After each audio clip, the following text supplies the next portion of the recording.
फ़खर, अभी तलाल चौधरी साहब अभी थोड़ी देर पहले बात कर रहे थे। वो कहते हैं कि जी हमें पता है हमारे ऊपर बड़ी तनकीद होगी, लेकिन पीटीआई ने तो कोई छोड़ा ही नहीं चाह रहा हमारे लिए। इसके अलावा ये किस तरफ चीज़ें जा रही हैं?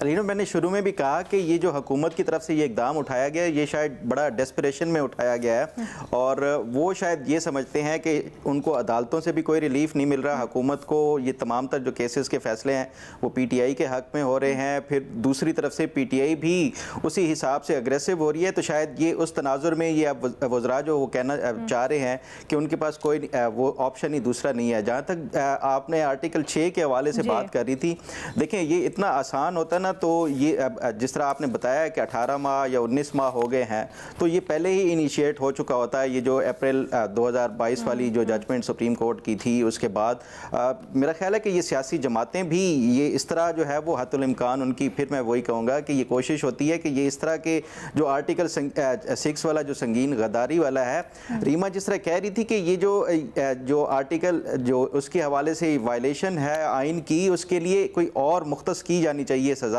क्योंकि देखिए वायलेशन ऑफ जो कॉन्स्टिट्यूशन हम देखते हैं कि अक्सर औकात जो है वो सुप्रीम कोर्ट की या हाई कोर्ट्स की जजमेंट्स में भी आता है कि ये फ़लाँ इदारे ने ये ऐसा कर दिया, ये वायलेशन ऑफ कॉन्स्टिट्यूशन है, ये अल्ट्रा वायरी।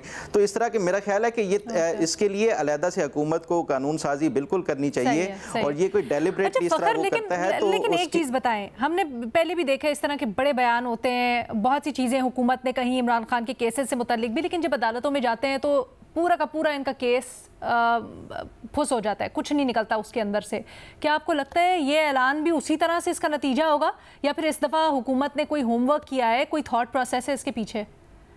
थॉट प्रोसेस तो कहने ही अलीना, चाहे वो जितना भी होमवर्क करे, मैं नहीं समझता कि ये जो रेफरेंस के हवाले से 17(2) का ये कोई सुप्रीम कोर्ट इसको जो है ना वो कोई इतना ज़्यादा संजीदगी से लेगी, और शायद ये हुकूमत को भी इस हवाले से एहसास है। मुझे अभी भी लगता है कि ये क्योंकि आपको पता है कि इससे पहले भी वफाकी जो वज़रा थे राना सनाउल्लाह साहब, उन्होंने एक दफ़ा ऐलान किया था। हुकूमत ने अगर सब इस चीज़ के ऊपर मुत्तफिक हैं कि ये खुदकुशी है, तो हुकूमत ने क्यों की? वही बात है कि इनके पास, मेरा जहाँ तक अंदाज़ा है कि ये हुकूमत के पास अब ये बहुत ज़्यादा डेस्परेट हो गए हैं कि शायद पॉलिटिकली इसको काउंटर नहीं कर पा रहे, और उसके साथ साथ लीगली भी इनको कोई हुकूमत को जो ये समझते हैं कि अदालतों से वो कोई नहीं मिल रहा, रिलीफ मिल रहा, तो इस वजह से ये एक डेस्परेट एक इनकी अटैम्प्ट हो सकती है। भट्टी साहब के बहुत ज़्यादा दबाव है हुकूमत के ऊपर कि वो करने पर मजबूर हो गए हैं, या फिर क्या कहा जाए इसको अब? अच्छा मैडम शेख, एक तो मैं शुरू में वो माज़रत चाहता हूँ, वो 15 महीने कह गया कि कासिम सूरी रूलिंग, वो तकरीबन 2 साल हो गए हैं। दूसरा मैडम शेख, मुस्लिम लीग के आप इजलास की जो बात कर रहे थे, तो मुस्लिम लीग के इजलास में ये तय हुआ कि डट जाना है। अदलिया के ख़िलाफ़ भी मुबैना तौर पर यह सामने आया है कि डट जाना है, और पीटीआई को कोई हमने ज़ीरो टॉलरेंस है। तीसरी अच्छी बात जो हुई है, अभी इतलात आ रही हैं कि पीपल्स पार्टी ने मुखालफत की है इसकी, इस जो मूव है हुकूमत की। ANP जमात इस्लामी ने तो की है, लेकिन पीपल्स पार्टी मुखालफत करने जा रही है। पीपल्स पार्टी ने अपने कहा है कि हम इस मूव का हिस्सा नहीं बनेंगे। ये अभी तक की इतलात हैं और ये अंदर की खबरें हैं, और सारे लोगों ने अब एक दूसरे से सुना है कि पार्टी में एक दूसरे को कहा है कि हम इस मूव का हिस्सा नहीं बनेंगे। तीसरी बात मैडम शेख, जो आपने कहा कि क्या हुकूमत दबाव में है, हुकूमत मैडम शेख है कोई, कहीं हुकूमत कोई नज़र आ रही है? ये डायरेक्शन लेस हो गया है सारा कुछ, और लीडर लेस है ये मुल्क। और हुकूमत के का पहला जो होता है जिस पे वो खड़ी होती है, वो होती है इखलाकी बर्तरी। वो है नहीं, मकबूलियत है नहीं, अवाम ने इनको वोट नहीं दिया, और जितना दिया है उसके में हुकूमत नहीं बना सकते थे। तीसरा बात यह है कि इनकी गवर्नेंस परफॉर्मेंस जैसी या इनकी जो है वो आपके सामने ही है, और जो आवाम का पे टैक्स, महंगाई, बेरोज़गारी के इन्होंने बम गिराए हैं, वो भी आपके सामने है। चौथा ये है कि तहरीक इंसाफ का कोई तोड़ नहीं निकल रहा, एक के बाद एक रिलीफ मिल रहा है तहरीक इंसाफ को और इमरान खान को, और कितने और मुकदमे बनाएंगे। अब इशू ये, इनका प्रॉब्लम एक तो ये है कि झूठे मुकदमे बनाते हैं, दूसरा ये है कि पहले बात कर लेते हैं, फिर उसके बाद बैठते हैं कि अब इसको पकड़ना किस में है। पहले पकड़ लेते हैं, फिर कहते हैं कि पकड़ना किस में है। तो लिहाजा हुकूमत मुसलसल दबाव में है। लेकिन इस पे आने के बाद ये जो अगर मूव इन्होंने चल दी, अगर ये काम कर गए तो मेरे ख्याल है ये इस हुकूमत का आखिरी काम होगा। सर लेकिन अगर ना किया तो फिर तो और मजाक बनेगा इनका। मैडम पहले क्या कम है, अब मैं टेलीफोन उठाता हूँ, अब इससे बड़ा मजाक क्या है कि टेलीफोन उठाता हूँ, कॉल करता हूँ आपको, दरमियान में शहबाशी बोलने लग जाते हैं कि मैंने बिजली में रिलीफ दिया है। यानी हालत देखें, इश्तिहारात देखें और देखें किया क्या है। इधर से 50 अरब उठा के अगर इधर कर दिया, भाई ये इश्तिहारात और ये टेलीफोन में मेरे कान में मुसलसल शहबाज शरीफ साहब का बोलने का होता कि अगर आप बिजली चोरी रोक लेते, अगर आप लाइन लॉसेस रोक लेते, अगर आप IPP से नए सिरे से मुआहदे कर लेते, अगर आप अपनी सारी जिनको फ्री बिजली दे रहे हैं वो खत्म कर देते, तो फिर शादियाने बजाने की, तो ये ऐसे ही है, चली जा रहा है। सलीम साफी साहब प्लीज मुख्तसर।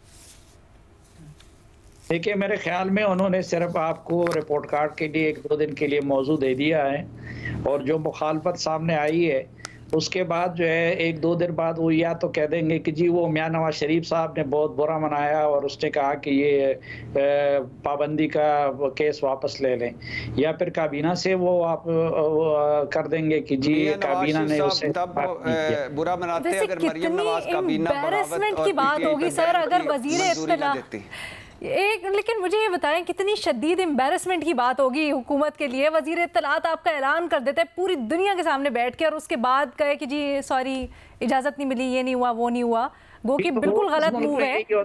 लेकिन इससे पहले रोज इस मुल्क में यही होता है, पहले किसी को डरा, ये PTI भी यही करती है, ठीक है कि जी वो एक से कह देती है कि जी आप ऐलान करें कि हम ये करेंगे, दूसरा जो है वो फिर दूसरी करती है। लेकिन ऑपोजिशन और हुकूमत की पोजीशन में बड़ा फर्क होता है ना, और इस तरह की चीजें कोई मजाक थोड़ी है कि सियासी जमात के ऊपर पाबंदी लगा दी, इतने उसके रेप्रिकॉशंस और बैठ के वो भी जमहूरी साहब ने आज कॉन्फ्रेंस काबीना के इजलास के बाद नहीं की है, उसमें ये गुंजाइश मौजूद है।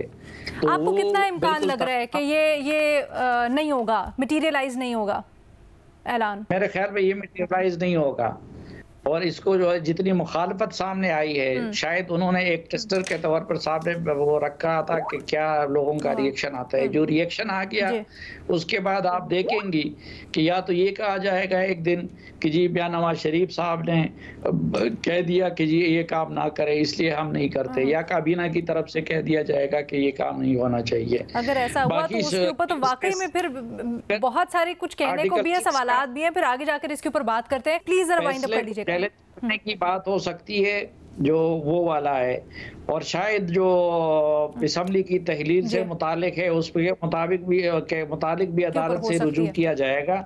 लेकिन मुझे लगता है कि PTI पे पाबंदी का ये जो केस है शायद इससे हुकूमत पीछे हट जाए, और अगर नहीं हटेगी तो अपने आप को खामखा जलील करेगी। ट्रू। अच्छा एक और चीज़ रीमा, जाते जाते बिल्कुल मुख्तसर इसको बयान कीजिएगा। मखसूस नशिस्तों के फैसले के ऊपर रिव्यू दायर कर दिया हुकूमत ने, बहुत सारे सवालात किए हैं, कह रहे हैं इसका जवाब ही नहीं आपने दिया, और उस चीज़ के ऊपर आपने राय दी है जो आपका आईनी एम्बिट बनता ही नहीं था, इसके ऊपर क्या कहेंगी? ये हुकूमत का हक है, रिव्यू के लिए उन्होंने फाइल किया है, और मेरा ख्याल है 1-2 डायरेक्शंस हैं उस पर वो मजीद पूछ सकते हैं कि क्या जुरिस्डिक्शन बनती है। ये सबसे बेहतर है इकदाम, ये एक आइन के और कानून के तहत है, लेकिन अगर वो इस उम्मीद में है कि उनके हक में फैसला आएगा तो उस पर ऑफकोर्स फिर हम मटीरियल जो उनका स्पेसिफिक है उसमें जा सकेंगे कि, और अभी तक क्योंकि अदालत का डिटेल फैसला नहीं आया इसलिए मैं तफसील से इस पर बात भी नहीं कर सकती, क्योंकि मुझे खुद कुछ सवालात हैं जुरिस्डिक्शन से रिलेटेड, खासतौर पे 1-2 डायरेक्शंस हैं उनके ऊपर। सो जब तफसीली फैसला आएगा तभी हम देख सकेंगे। ये कि 8 जजेस इन चेंबर सुन सकेंगे अगर कोई सवालात आए उनकी डायरेक्शन से, इस पे मुझे सवाल है। दूसरा जो पूरा उन्होंने एक तरह से एक स्केड्यूल दिया है कि 15 दिन में आप फिर से अपनी डिक्लेरेशंस दे सकते हैं, फिर पार्टी जो है वो उनको सर्टिफाई कर सकती है, सर्टिफिकेट्स दे सकती है, और फिर उन्होंने जो पूरा दिया उस पर भी मेरा सवाल है कि क्या पिक्यूलियर, उन्होंने क्योंकि बात की है पिक्यूलियर सर्कमस्टांसेस की, उन्होंने उनको किस तरह डिफाइन किया है, क्या एविडेंस मौजूद है, बिल्कुल जिसकी बुनियाद पे अदालत ने, और मेरा ये ख्याल है उन्होंने 187 की जुरिस्डिक्शन, कंप्लीट जस्टिस जुरिस्डिक्शन तो नहीं है लेकिन उस इख्तियार का उन्होंने इस्तेमाल किया है, लेकिन अगेन शॉर्ट ऑर्डर में ये तफसीलात मौजूद नहीं है। तो जब फैसला आएगा तब हम देख के बता सकेंगे कि जो डायरेक्शंस हैं और रीजनिंग है क्या वो एक दूसरे को जस्टिफाई करती है या नहीं। हुकूमत ने जल्दबाजी की है रिव्यू करने के लिए, वेट कर लेती? उन्होंने रिव्यू कर लिया, उन्होंने अपनी इंटेंशन दिखा दी कि वो खुश नहीं है इस फैसले से। अब जब तफसीली फैसला आएगा, अदालत माइट टेक दिस अप, तो आई थिंक दैट्स फाइन। इसमें कोई मुझे नहीं लगता